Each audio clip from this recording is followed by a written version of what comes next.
ঠিকই, হ্যাঁ এত চিৎকার চেঁচামেচি করছেন কেন? উনাকে আপনারা চিনেন? আর এই যে তুমি, মানলাম তোমার সাথে আমার ঝগড়া হয়েছে, এই জন্য তুমি আমাকে এইভাবে ফাঁসাতে চাচ্ছ।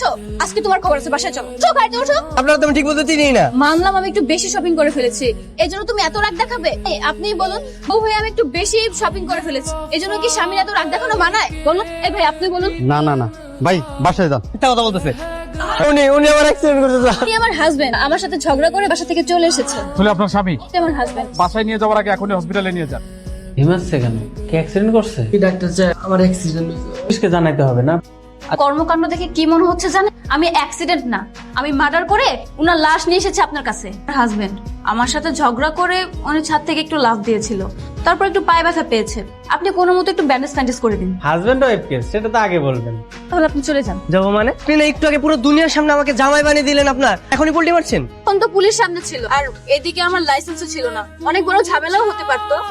এই ঝামেলা সামলানোর জন্য তো আমাকে নাটকটা করতে হয়েছে। সামান্য ব্যাপার আপনার মাথায় ঢুকলো না? বাবা এই ব্যাপার? পুরো দুনিয়ার সামনে আমাকে আপনার জামাই বানিয়েছেন না? আজকে থেকে আমি আপনার জামাই, বুঝতেন? আমার বাসা যাবো না, আপনার বাসা যাবো। চলেন। ওরে বাবা, সব কত আমার বাড়িতে যাবে। ঝামেলা করেছেন না, আপনার পা তো এখনো ভাঙিনি, আমি একদম পা ভেঙে দিব। হাত জোপ। এই ব্যাপার, আবার রাস্তাঘাটে স্বামী স্ত্রী ঝগড়া শুরু করে দিচ্ছেন। চলুন। আপনার ফোন নাম্বারটা দেন না, যদি কোনো ঝামেলা হয় আমি আপনাকে জানাবো। ফসলের সাথে সাথে আমার ফোন দিবেন। শ্রীমা, এটা যদি এখন না হতো, গরিবও হতো, আমি কিন্তু আমার মেয়েকে ওর হাতেই তুলে দিতাম। ওয়ালাইকুম শাশুড়ি আম্মা। আসসালামু আলাইকুম শ্বশুর আব্বা। তোমার মেয়ে তো সত্যি সত্যি বিয়ে করে এনেছে। জুথি, শেষ পর্যন্ত তুই তোর কথা রাখলি, পছন্দের বয়ফ্রেন্ডকে বিয়ে করে ফেললি। না বাবা, ও আসলে আমার বয়ফ্রেন্ড না। আরে কয়টা বয়ফ্রেন্ড? বাবা ও আমার কেউ না, আর আমি ওকে চিনিও না। ঠিকই, একটু আগে আমাদের রাগারাগি হয়েছিল তো, তাই স্বামী স্বীকার করতে ও অস্বীকার করছে। এরপরে বলেছিল তো সরাসরি আমাদের বাসায় যাবে, কিন্তু আমি বলেছি না, আগে শ্বশুর শাশুড়ি দোয়া নিবো, তারপরে বাসা যাবো। ঠিক করেছি না শাশুড়ি আম্মা? পছন্দের বয়ফ্রেন্ডকে বিয়ে করছিস না? দাঁড়িয়ে আছিস কেন? জানিয়ে যা, ভিতরে যা। চেষ্টা করো। কি বুঝবো? তুই আর আমাদের কি বুঝাবি? যা বুঝানো তা তো বুঝাইছিস। যা ভিতরে যা, যা। আর মেয়ে যে ছেলেটাকে পছন্দ করে সে তো তুমি না। কে? মানে এই মানে করতে হবে না, আসল কাহিনী কি সেটা বলো।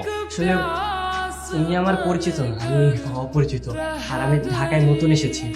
উনি আমাকে অ্যাক্সিডেন্ট করেছিল, আমি পায়ে অল্প একটু ব্যথা পেয়েছি।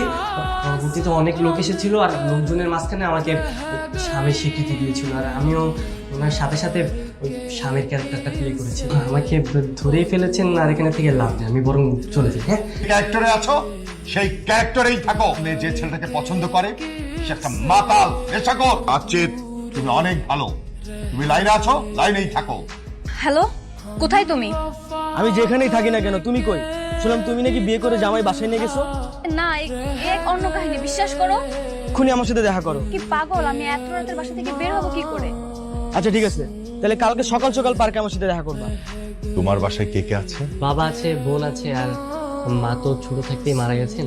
সরি বাবা। আমার মেয়ে ওর বয়ফ্রেন্ডের কাছে যাচ্ছে, তুই বসে আছো কেন? আরে যাও, গিয়ে একটা ঝামেলা পাকাও। হ্যাঁ হ্যাঁ অবশ্যই। আবার কি শুরু করলে? আমি তো কিছুই বুঝতে পারছি না। আরে কাটা দিয়ে কাটা দুনছি। আমার মেয়ের মাথা থেকে ভূত নামানোর এটাই হচ্ছে মোক্ষম অস্ত্র। জামাই নিয়ে ঘুমাচ্ছি না নাকি? তুমি এসব কি বলছো? দেখো, আমার সাথে একদমই নাটক করবে না, আমি সব খবর পাইছি। তুমি নাকি বিয়ে করছো। আরে না না, এগুলো তোমাকে কে বলেছে? এটা সব মিথ্যে, আর এটা একটা অ্যাক্সিডেন্ট। আরে গো, তুমি এখানে ওনার সাথে দাঁড়িয়ে আছো, আর ওদিকে শ্বশুর মশাই তোমাকে খুঁজে বেড়াচ্ছেন। বাবা, তার মানে এইটা তোমার জামাই? আবার শ্বশুর মশাই বলছে, তার মানে সবকিছু ফ্যামিলি পর্যন্ত জানে? আরে ভাই, আপনি ফ্যামিলি নিয়ে পড়ে আছেন, এই বিষয়তে এলাকার সবাই জানে। আপনার যদি বিশ্বাস না হয়, আপনি পুলিশ স্টেশনে যান না, পুলিশে গিয়ে বলবেন, পুলিশ আপনাকে সাক্ষী দিবে। ডাক্তারকে গিয়ে বলবেন, ডাক্তার আপনাকে সাক্ষী দিবে। শ্বশুর শাশুড়ির কথা তো বাদ দিচ্ছে। না না নিলয়, বিশ্বাস করো, ওর সাথে আমার কোনো বিয়ে হয়নি। আর তুমি যদি বিশ্বাস না করো তাহলে আমার বাবাকে ফোন দাও।